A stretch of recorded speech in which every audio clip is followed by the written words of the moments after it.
Blocks ఉంటే natural వేస్‌లో తగ్గిస్తారు. అవునండి. అది ఎలా సాధ్యపడుతుంది అసలు? ఈ రక్తనాళాల బ్లాకేజ్ అనేది కార్డియాక్ స్ట్రోక్‌కు కారణం కాదు. కానీ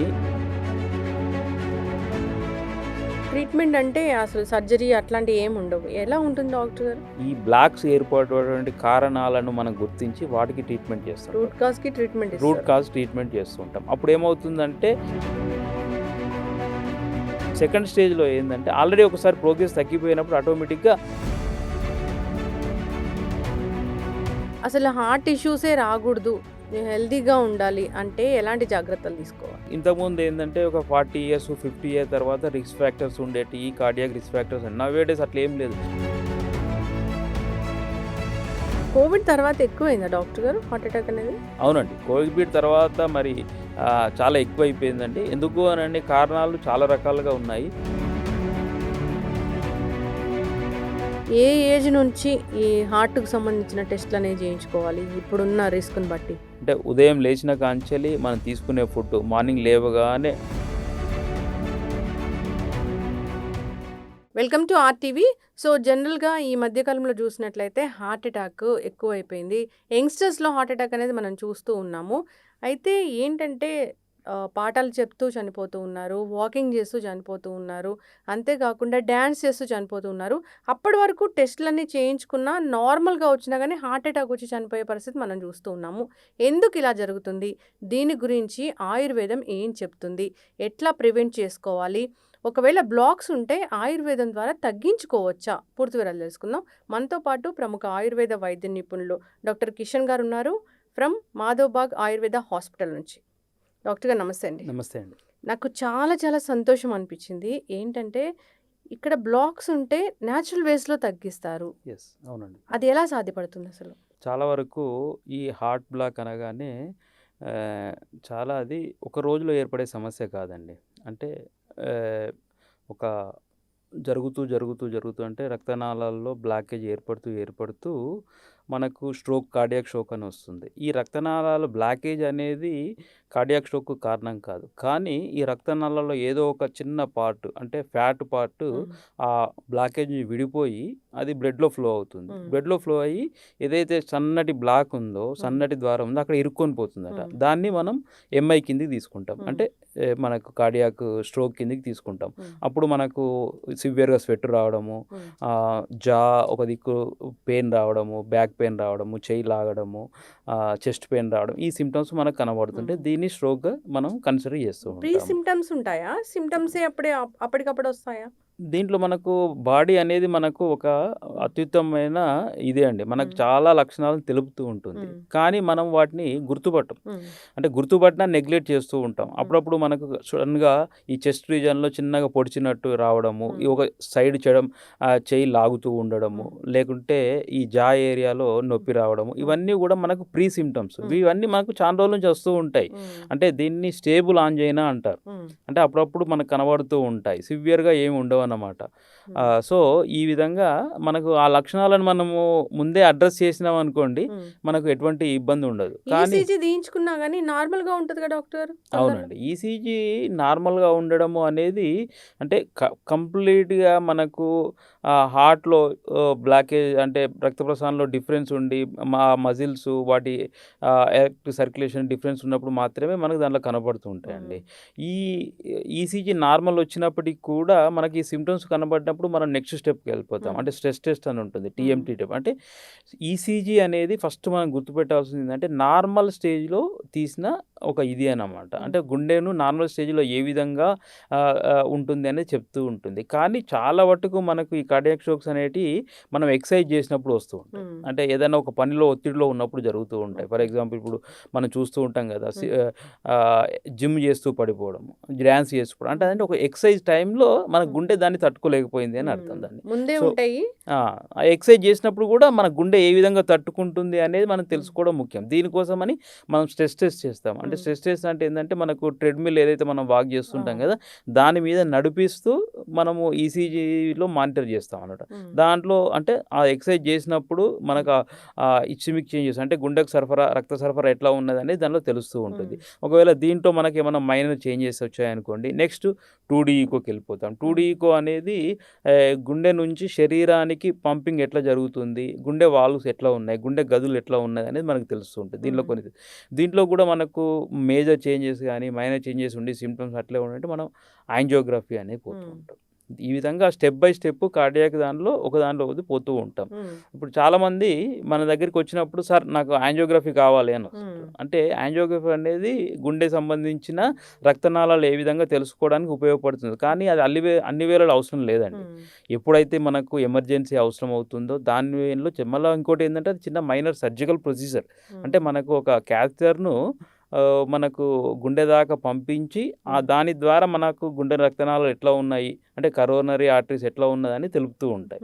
సో ఇది ఏమిటంటే ఒక సర్జికల్ ప్రొసీజర్ కాబట్టి ఇది ఒక అంటే డయాగ్నోస్టిక్ సెంటర్లో పోయి చేయించుకునే రకం కాదు. సో ఇది చేయించుకోవడానికి మనకి ఎంతవరకు అవసరం అనేది చూసుకోవాలి. అట్లాగే ఇప్పుడు ఈ యాంజియోగ్రఫీ గురించి మనం మాట్లాడుకున్నప్పుడు ఒక ముఖ్యమైన విషయం మాట్లాడుకోవాలండి. చాలా వరకు అంటే కార్డియాక్ ఇష్యూస్ వచ్చినప్పుడు 2 రకాల టెస్టులు ఉంటాయండి. ఒకటి ఏమో ఈ కరోనరీ యాంజియోగ్రఫీ, రెండోది సిటీ కరోనరీ అండి. ఈ 2 రకాల్లో డిఫరెన్స్ ఏంది అని అంటే ఈ యాంజియోగ్రఫీ చేసుకున్నప్పుడు మన ఆపరేషన్ థియేటర్లోకి తీసుకుపోయి అండర్ అనస్థీషియా ఈ టెస్ట్ చేస్తారు. చేసిన తర్వాత ఒకవేళ బ్లాకేజెస్ ఉన్నాయనుకోండి, అప్పుడు డాక్టర్స్ ఏం చేస్తారు అని అంటే మరి బ్లాకేజ్ 90% బ్లాకేజ్ 95% బ్లాకేజ్ ఉన్నది, మనకు ఒకవేళ స్టంట్ అవసరం అవుతుంది, మరి మీరు ఇప్పుడే డిసిషన్ చెప్పండి అంటారు. అప్పుడు మనకు డిసిషన్ తీసుకోవడానికి టైం ఉండదు. అంటే ఒక 5 మినిట్స్లో మనం డిసిషన్ చెప్పాల్సి వస్తుంది. అదే సేమ్ రిజల్ట్ వచ్చే బ్లాకేజెస్ ఎంతవరకు ఉన్నాయి, ఎన్ని బ్లాకేజెస్ ఉన్నాయని చెప్పే సిటీ కరోనరీ యాంజియోగ్రఫీలో ఏంటి అంటే రేడియాలజిస్ట్ చేస్తారు. ఇది నాన్ ఇన్వాసివ్ మెథడ్, అంటే ఎటువంటి సర్జికల్ ఇన్వాల్వ్మెంట్ లేకుండా చేసే టెస్ట్. దీనిలో కూడా మనకు 99% అక్యురెన్సీ, ఎంత బ్లాకేజ్ అవన్నీ తెలుస్తాయి. కాకపోతే దీంట్లో ఒకటి ఏంటంటే మనం రెండవ ఒపీనియన్ తీసుకునే అవకాశం ఉంటుంది. ఇమ్మీడియట్గా డిసిషన్ తీసుకోవాల్సిన అవసరం లేదు. ఇంకేమైనా మనకు అవకాశం ఉందా, ఖచ్చితంగా స్టంటే కావాలా, బైపాస్ కావాలా అని కూడా తీసుకోవడానికి మనకు టైం ఉంటుందండి. ఓకే.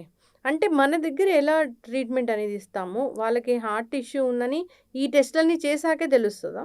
అవసరం లేదండి. మనకు ప్రతి దానికి యాంజియోగ్రఫీ దాకా పోవాల్సిన అవసరం ఏం లేదండి. జనరల్‌గా బేసిక్‌గా మనం స్టెప్ బై స్టెప్ ఇంతకుముందు మాట్లాడినప్పుడు ECG, stress TMT, treadmill test, అట్లాగే 2D ఈకో, ఈ 3 బేసిక్ టెస్టులు చేస్తూ ఉంటాము. వీటికి అసోసియేటెడ్‌గా మనకు లిపిడ్ ప్రొఫైల్ ఉంటుంది కదా, కొలెస్ట్రాల్ లెవెల్స్ ఎట్లా ఉన్నదనేది అది కూడా చాలా ఇంపార్టెంట్. ఒకవేళ కొలెస్ట్రాల్ లెవెల్స్ ఎంతవరకు ఉన్నాయి చూసుకొని దాన్ని బేస్ చేసుకొని మన దగ్గర ట్రీట్మెంట్ ఏంటంటే మెయిన్‌గా ఈ స్ట్రెస్ టెస్ట్ అండి.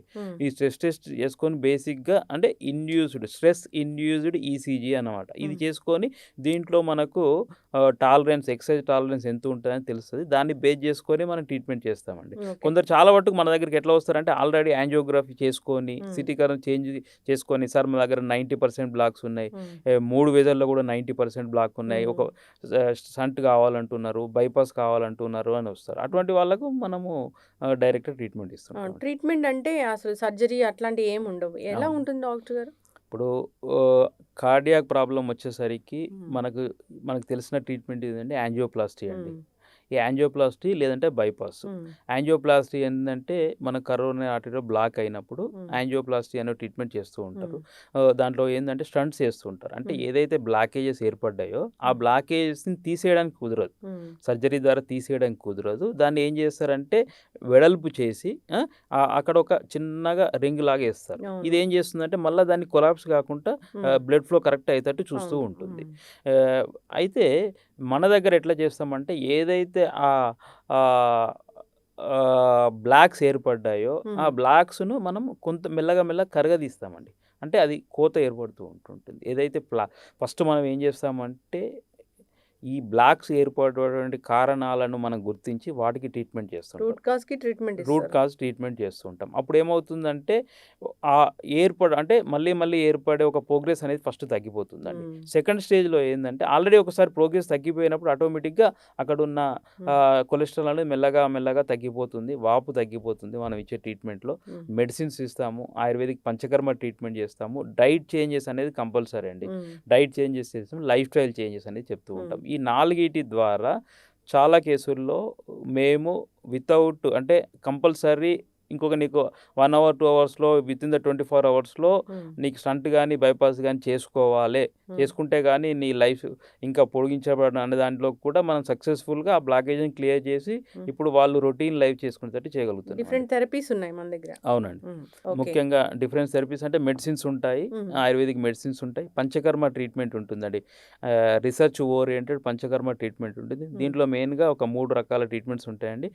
మనము రిసర్చ్ చేసినటువంటి ఆయిల్స్ ఉంటాయి. మెడికేటెడ్ ఆయిల్స్ ఉంటాయి. దాన్ని మసాజు జనరల్ అయిన మసాజ్ కాకుండా రివర్స్ మెథడాలజీలో అంటే హ్మ్. గుండెకు రక్త సరఫరా ఎట్లయితుందో మనం కూడా మసాజ్ కూడా అదే విధంగా చేస్తాము.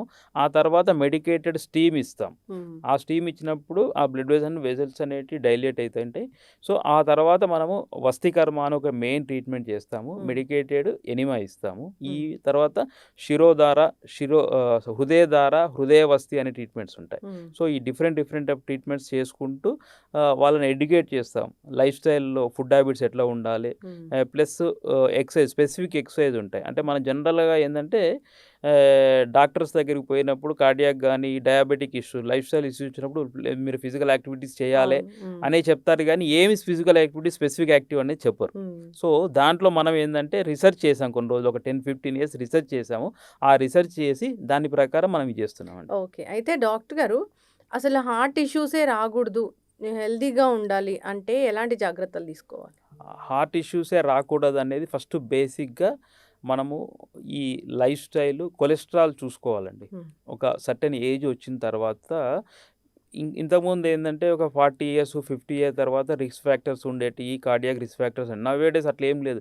30 ఇయర్స్ తర్వాత కూడా రిస్క్ ఫ్యాక్టర్స్ వస్తూ ఉన్నాయి. హ్మ్. ఈ రిస్క్ ఫ్యాక్టర్స్‌తో పాటు జనరల్‌గా అంటే ఏమన్నా అంటే వాళ్ళ యొక్క ఫ్యామిలీ హిస్టరీ ఏమన్నా ఉందా? హ్మ్. అంటే డయాబెటిక్ గానీ, కార్డియాక్ గానీ హిస్టరీ ఉందా చూసుకోవాలి. అటువంటి వాళ్ళు ఫ్రీక్వెంట్‌గా లిపిడ్ ప్రొఫైల్ టెస్ట్ చేసుకోవాలండి. లిపిడ్ ప్రొఫైల్‌లో మనకు ఆహ్, కొలెస్ట్రాల్ ఎంత ఉందని దీంట్లో కూడా 4 రకాల కొలెస్ట్రాల్స్ ఉంటాయండి. ఒకటి ఎల్‌డీఎల్, ఒకటి హెచ్‌డీఎల్, ఇంకోటి వీఎల్‌డీఎల్, 3 ట్రైగ్లిజరైడ్స్. ఈ హ్మ్. 4 వాటిని మనం చూసుకోవాలి. చూసుకొని ఏది ఎక్కువగా ఉన్నది, ఏది తక్కువగా ఉన్నది అనేది దాంట్లో మనము అసెస్‌మెంట్ చేసుకొని దాని ప్రకారం ట్రీట్మెంట్ చేసుకోవాలండి. ఓకే. వాకింగ్ అనేది ఎంత ఇంపార్టెంట్? మనకు వాకింగ్ అనేది గుండెకు రోజు 30 నిమిషాల నడక అనేది నీకు 90% కార్డియాక్ ప్రాబ్లమ్స్‌ను ప్రివెంట్ చేస్తదని మనకు అంటే రిసర్చ్ పేపర్సు మనకు చెప్తున్నాయండి. హ్మ్. అంత ఇంపార్టెన్స్ ఉంటది. ఫిజికల్ యాక్టివిటీస్ అనేది చాలా ఇంపార్టెంట్ అండి. జిమ్ము హెవీగా చేయకూడదు డాక్టర్ గారు? అవునండి. జిమ్ము హెవీగా అంటే ఇప్పుడు మనకి ఎక్సర్సైజ్ అనేటివి 2 రకాలుగా ఉంటదండి. అంటే మైల్డ్‌గా చేయడము, రెండోది సివియర్‌గా చేయడము. మైల్డ్‌గా చేసినప్పుడు ఏమవుతుందంటే బాడీలో ఉన్న ఫ్యాట్ కరిగిపోతూ ఉంటుంది. కానీ హెవీగా చేసినప్పుడు ఏందంటే మనకు బాడీలో ఉన్న టిష్యూకు ఆక్సిజన్ సప్లై తగ్గిపోతుందండి.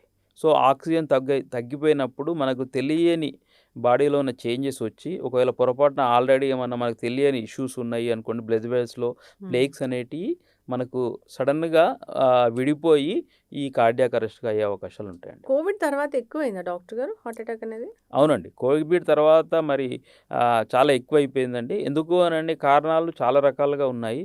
అంటే మన ఫుడ్ హ్యాబిట్స్‌లో చేంజెస్ వచ్చాయి.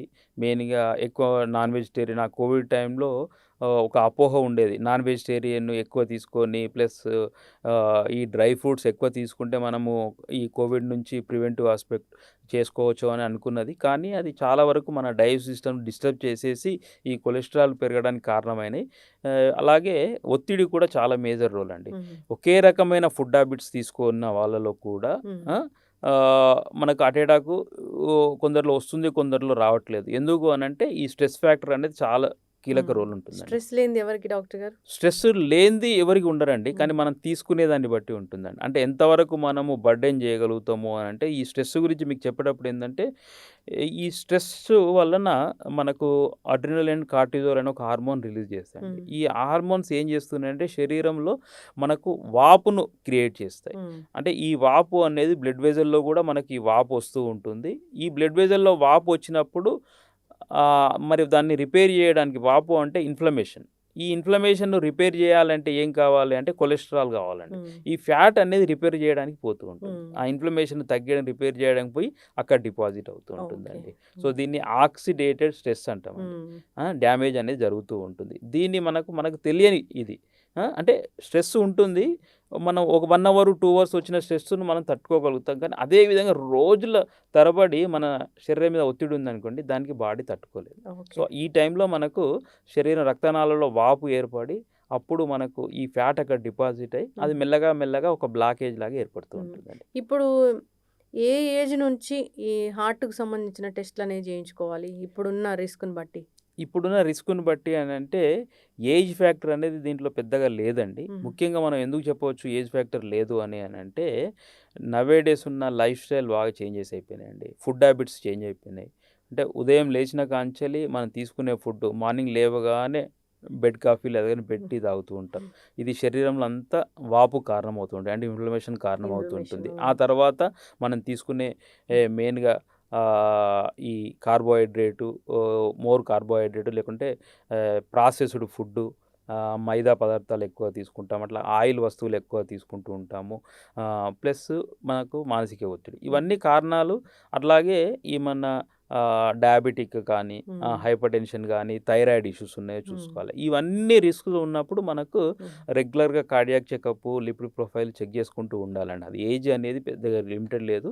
ఖచ్చితంగా 30 ఇయర్స్ పైన పడిన వాళ్ళు ప్రతి ఒక్కరు చేసుకోవాల్సిందే. డయాబెటిస్ ఉన్న వాళ్ళలో హార్ట్ అటాక్ వస్తే జనరల్‌గా ఆ నొప్పి కూడా తెలీదంటగా డాక్టర్ గారు? అవునండి. అవునండి. అది మెయిన్‌గా అంటే డయాబెటిక్‌లో ఉన్న వాళ్ళకు మనకు ఏదైతే మనం ఇంతకుముందు మనం మాట్లాడుకుంటూ కార్డియాక్ ఇష్యూ వచ్చే ముందు చిన్న చిన్నగా మనకు సింప్టమ్స్ కనపడుతూ ఉంటాయి అనుకుంటాం. హ్మ్. అప్పుడప్పుడు చిన్నగా ఇక్కడ నొప్పిలాగా అనిపియడము, లేకుంటే చెయ్యి లాగినట్టు అనిపియడము అనేది మనకు కనిపిస్తాయి అనుకుంటాం. కానీ ఈ డయాబెటిక్ ఇష్యూస్ వల్ల మనకు బాడీ అంతా ఇన్‌ఫ్లమేషన్ అనేది ఈక్వల్‌గా ఉండడం వల్ల మనకు ఈ సింప్టమ్స్ కనబడేవండి. ఓకే. అది చాలా రిస్క్ ఫ్యాక్టర్ ఎక్కువ. అయితే డాక్టర్ గారు హార్ట్ అటాక్ వచ్చే ముందా? లేదంటే బ్లాక్స్ ఉంటే రావాలా? లేదంటే లేదు నా హార్ట్ హెల్త్ ఎలా ఉందో తెలుసుకుందాము. లేదా నా హార్ట్‌ని స్ట్రాంగ్‌గా చేసుకుందాము అనుకునే వాళ్ళు కూడా రావచ్చా? ఖచ్చితంగానండి. హార్ట్ అటాక్ వచ్చినంక అంటే మా దగ్గరికి చాలామంది వచ్చినప్పుడు ఎట్లా ఉంటారంటే ఈ కార్డియాక్ అంటే కొందరు ఎట్లా ఉంటారంటే కార్డియాక్ సింప్టమ్స్ కనబడినా నెగ్లెక్ట్ అవును. చేసేవాళ్ళుంటారు. కొందరేందంటే చిన్న సింప్టమ్ కనబడినా ఎక్కువ అది భయపడుతుంటారు. మంచిదేగా డాక్టర్? ఆ!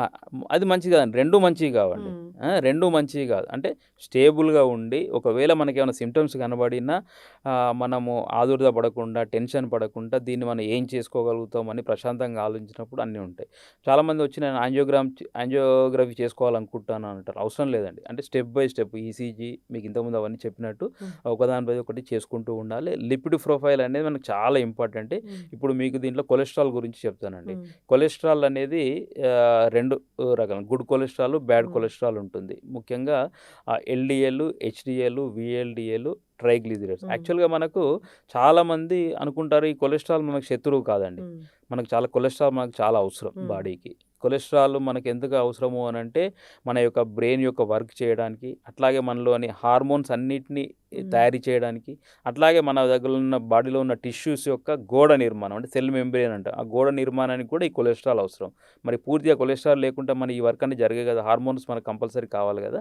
సో, ఇవన్నిటికి కొలెస్ట్రాల్ అవసరం. అయితే ఈ కొలెస్ట్రాల్‌లో ఎల్‌డీఎల్ గురించి మనం మాట్లాడుకుందాం హ్మ్. ఫస్ట్. ఈ ఎల్‌డీఎల్ అనేది చెడు కొలెస్ట్రాల్ అని పేరండి. హ్మ్. అందరూ కూడా మనకు చెడు కొలెస్ట్రాల్‌గా చేస్తూ ఉంటారు. హ్మ్. ఇది ఏం పని చేస్తుంది అనంటే లివర్ నుంచి కొలెస్ట్రాల్‌ను రక్తనాళాల్లోకి తీసుకుపోతూ హ్మ్. ఉంటుంది. ప్రసారణ అంటే మన శరీరంలోగా వివిధ భాగాల్లోకి తీసుకుపోతుంది. అది డ్యూటీ. హ్మ్. అది దాంట్లో తప్పు లేదు. కాకపోతే ఎప్పుడైతే కొలెస్ట్రాల్ ఎక్కువైపోయి హ్మ్. తుప్పు రూపంలో రక్తనాళాల్లో ఇది చేరుతుందో హ్మ్. అప్పుడు మనకు సమస్య స్టార్ట్ అవుతుంది. ఓకే. మెల్లగా మెల్లగా అక్కడ కొలెస్ట్రాల్ చేయి బ్లాక్ ఏర్పడుతుంది. ఆ తర్వాత మనకు ఈ కార్డియాక్ ఇష్యూ అనేది వస్తూ ఉంటుందండి. ఓకే. సో, ఈ ఎల్‌డీఎల్‌ను మనం తక్కువగా ఉంచుకోవడానికి ప్రయత్నం చేయాలి. హ్మ్. అట్లాగే నెక్స్ట్ కొలెస్ట్రాల్ ఏందంటే హెచ్‌డీఎల్ అండి. హ్మ్. ఇది గుడ్ కొలెస్ట్రాల్ అనే పేరుంటుంది. దీని యొక్క పని ఏందంటే శరీరంలో ఉన్నటువంటి బ్యాడ్ కొలెస్ట్రాల్‌ను లివర్ దగ్గరికి తీసుకొస్తుంది. ఈ హ్మ్. లివర్ దాన్ని ప్రాసెస్ చేసి దాన్ని మనకు బయటికి పంపించేస్తుందండి. ఇది గుడ్ కొలెస్ట్రాల్ హెచ్‌డీఎల్. ఇది మనకు ఎక్కువగా ఉండాల్సిన అవసరం ఉంటుంది. అట్లాగే నెక్స్ట్ నేర్చుకునేదని ట్రైగ్లిజరైడ్స్. అంటే ఇది ఎక్కువ రూపంలో అంటే మన దగ్గర బాడీలో కొలెస్ట్రాల్ ఎక్కువగా ఉంటే వాటిని ఈ ట్రైగ్లిజరైడ్ రూపంలో రక్తనాళాల్లో మనకు నిల్వ ఉంటుందండి. హ్మ్. అంటే కొలెస్ట్రాల్ పెరిగిందంటే కొలెస్ట్రాల్ ఈ ట్రైగ్లిజరైడ్స్ పెరుగుతూ ఉంటాయి. హ్మ్. సో, ఇంకొకటి వీఎల్‌డీఎల్ అనేది. హ్మ్. ఈ వీఎల్‌డీఎల్ అంటే ఏందంటే ఈ ట్రైగ్లిజరైడ్స్‌ను మనకు రక్తనాళాల్లోకి క్యారియర్‌గా పనిచేస్తూ ఉంటుందండి. హ్మ్. ఒకవేళ ట్రైగ్లిజరైడ్స్ పెరిగిందంటే ఆటోమేటిక్‌గా వీఎల్‌డీఎల్ పెరుగుతూ ఉంటుంది. సో, ఈ వీఎల్‌డీఎలే నెక్స్ట్ ఎల్‌డీఎల్‌గా మారి మనకు రక్తనాళాల్లో చేరిపోయి బ్లాకేజ్ ఏర్పడుతూ ఉంటదండి. హ్మ్. సో, మనకు ఏదైనా ఒక లిపిడ్ ప్రొఫైల్ చేసినప్పుడు ఈ 4 చూసుకొని వీటిని ఇప్పుడు good cholesterol, bad cholesterol ratio ప్రాపర్‌గా ఉందా? లేదా? లేకుంటే మనం వాటిని ఏ విధంగా అడ్రెస్ చేయాలనేది ఫస్ట్ స్టెప్ అండి మనం. హ్మ్. సో, ఈ అడ్రెస్ చేయడానికి ఓన్లీ మెడిసిన్ మీదే డిపెండ్ అవుతామా? మన ఆహారపు అలవాట్లో చేంజెస్ ఉంటాయి. హ్మ్. ఆహారపు అలవాట్లో చేంజెస్తోనే మనకు ఒక 30% వరకు మనం ఈ కొలెస్ట్రాల్‌ను కంట్రోల్ చేసుకోవచ్చు. ఆ ఓకే. తర్వాత నెక్స్ట్ స్టెప్పు మనకు panchakarma treatments, diet, physical activities ఇవన్నీ అవసరం అవుతాయి. ఏదైనా ఒక మ్యాజిక్ చేసే హర్బ్ ఉంది ఆయుర్వేదాలో. ఇది తీసుకుంటే హార్ట్ బ్లాక్స్ గాని అలాంటివి రాకుండా ఉంటాయి. లేదా యాంటీ ఇన్‌ఫ్లమేటరీగా పనిచేస్తుందంటే ఏమైనా ఉందా డాక్టర్ గారు? మ్యాజిక్ చేసే హెర్బ్స్ గానీ, ఆహారం గానీ ఏం లేవండి. హ్మ్. ఆ! అది ఒక మిత్. ఏదైనా ఒక ఒక సిరప్ తాగి నేను గుండెని స్ట్రాంగ్ చేసుకుంటున్నా, లేకుంటే ఏదో ఒక నేను ఒక ఆహారం తిని నేను స్ట్రాంగ్ చేసుకుంటున్నా అనేది కరెక్ట్ కాదండి. హ్మ్. అట్లా అని చెప్పి ఈ మనము ఇప్పుడు కొన్ని ఆహారపు అలవాట్లు చేసుకున్నామనుకోండి, మనము గుండెను మనం స్ట్రాంగ్‌గా ఉంచుకోవచ్చండి. యెస్. సో, ఈ దీంట్లో మనం ఫస్టు ఓహ్, విషయానికొచ్చినప్పుడు మనం దానిమ్మ పండు గురించే తీసుకుందాం. హ్మ్. ఈ దానిమ్మ పండులో మనకు ఏముంటుందంటే ఆహ్, చాలా యాంటీ ఆక్సిడెంట్స్ ఉంటాయండి. హ్మ్. అందులో ఫైటో కెమికల్స్ ఉంటాయి. హ్మ్. ఇవి ఏం చేస్తూ ఉంటాయంటే ఇవి రక్తనాళాల్లో ఉన్న వాపును తక్కువ చేస్తూ ఉంటాయండి. హ్మ్. అట్లాగే కొలెస్ట్రాల్ యొక్క అంటే రక్తనాళాల్లో చేరిక జరిగి మనకు బ్లాక్స్ ఏర్పడి దాని వేగాన్ని తగ్గిస్తూ ఉంటాయి. హ్మ్. అట్లాగే రక్త సరఫరా బాగా ఉండేటట్టు చేస్తూ ఉంటాయి. ఓకే. సో, ఇది మనం డైలీ రెగ్యులర్‌గా మనం ఇవి తీసుకున్నప్పుడు మనకు ఈ హార్ట్ అనేది మనకు శుద్ధి అవుతుంది అనేది మనకు తెలుస్తూ ఉంటుంది. హ్మ్. అట్లా ఇదొకటి. నెక్స్ట్ వెల్లుల్లి గురించి తీసుకుందాం. హ్మ్. వెల్లుల్లిలో దీంట్లో మనకు ఒక అలిసిన్ అని ఒక హ్మ్. ఇది ఉంటుందండి. ఇది ఈ మనకు ఈ ట్రైగ్లిజరిడ్స్, ఎల్‌డిఎల్ తగ్గియడానికి ఉపయోగపడుతుంటుందండి. అట్లాగే మనం రెగ్యులర్‌గా చేసుకునేది ఈ మెయిన్‌గా ఫైబర్. హ్మ్. మనం ఈ ఫైబర్ మన ఫుడ్‌లో ఎక్కువగా ఉండాలి. అంటే సాల్యుబుల్ ఫైబర్ ఉన్నదనుకోండి, ఈ ఎల్‌డిఎల్‌ని తగ్గియడానికి ఉపయోగపడుతుంది. అట్లాగే మనకు ఫిజికల్ యాక్టివిటీస్ అండి. ఫిజికల్ యాక్టివిటీస్ రోల్ చాలా ఎక్కువగా ఉంటుందండి. ఫిజికల్ యాక్టివిటీస్ రోల్ ఎంత ఎక్కువగా ఉంటుందంటే, మీరు చెప్పినట్టు ఇంతకుముందు నడక గురించి అడిగారు నన్ను. నడకతో పాటు స్ట్రెంత్ ఎక్సర్‌సైజు హ్మ్.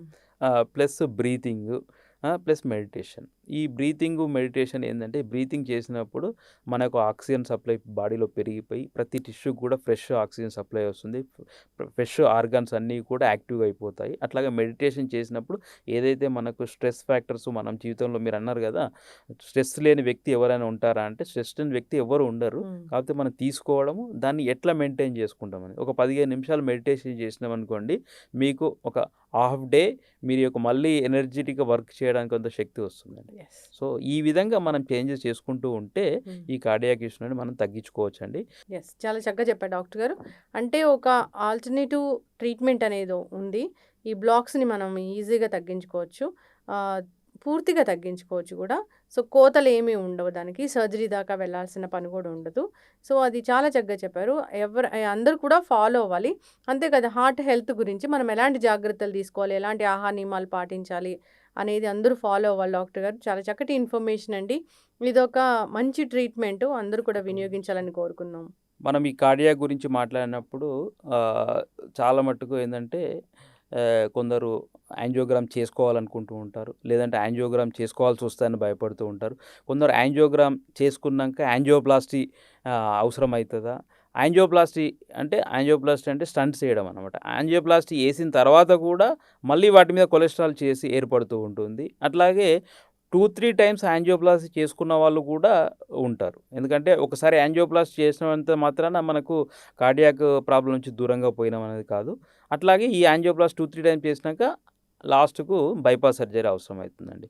సో, ఈ విధంగా మనము అంటే మన యొక్క హార్ట్‌ను రకరకాల కోతలకు గురి చేస్తూ ఉంటాం. అట్లా కాకుండా మా మాధవబాగ్ ఆయుర్వేద హాస్పిటల్స్ నండి 90%, 95% బ్లాకేజెస్ ఉన్న వాళ్ళని కూడా ఆల్మోస్ట్ లాస్ట్ డికేడ్ నుంచి ఎటువంటి రిస్క్ ఫ్యాక్టర్స్ లేకుండా మనము ఆ బ్లాకేజెస్‌ని క్లియర్ చేశామండి. ఇది మనకు అంటే మా యొక్క ప్రాక్టీస్‌కు అంటే మా యొక్క డాక్టర్ వృత్తికి నేను చేసే పనికి నాకు సంతృప్తి ఇచ్చిన అత్యంత ఎందుకంటే చాలామంది భయంతోని హ్మ్.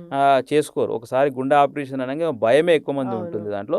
ఆ భయపడాల్సిన అవసరం లేదండి. ఆల్రెడీ ఒకసారి చాలామంది అనుకుంటారు మరి మెడిసిన్ చేసుకునేటప్పుడు ఈ రిస్క్ ఫ్యాక్టర్ వచ్చే హ్మ్. అవకాశాలుంటాయని. ఒకసారి మనము బ్లడ్ థిన్నర్స్ అంటే కార్డియాక్ ఇష్యూ వచ్చినప్పుడు ఇమ్మీడియేట్‌గా బ్లడ్ థిన్నర్స్ స్టార్ట్ చేస్తామండి. సో, ఈ బ్లడ్ థిన్నర్స్ స్టార్ట్ చేసినప్పటికి రిస్క్ ఫ్యాక్టర్ అనేది చాలా వరకు తగ్గిపోతూ ఉంటుందండి. హ్మ్. ఆ విధంగా. కాబట్టి మనము సురక్షితంగా ఈ బ్లాకేజెస్ అనేటిది మెల్లగా మెల్లగా న్యాచురల్ వేగా క్లియర్ చేసుకుంటే ఇంకొక విషయం ఏందంటే యాంజియోప్లాస్టీ చేసినప్పుడు మనకు మళ్ళీ బ్లాకేజెస్ ఏర్పడుతున్నాయి. హ్మ్. కానీ న్యాచురల్ వేలో మనం రివర్స్ చేసుకున్నప్పుడు మనకు మళ్ళీ బ్లాకేజెస్ ఏర్పడే అవకాశాలు ఉండవండి. యెస్. రూట్ కాజ్‌ని ట్రీట్ చేస్తారు కాబట్టి మళ్ళీ మళ్ళీ వచ్చే అవకాశం ఉండదు. అవునండి. యెస్. అందరూ కూడా ఫాలో అవ్వాలని కోరుకుందాం. చాలా చక్కటి ఇన్ఫర్మేషన్. ధన్యవాదాలు. ధన్యవాదాలు.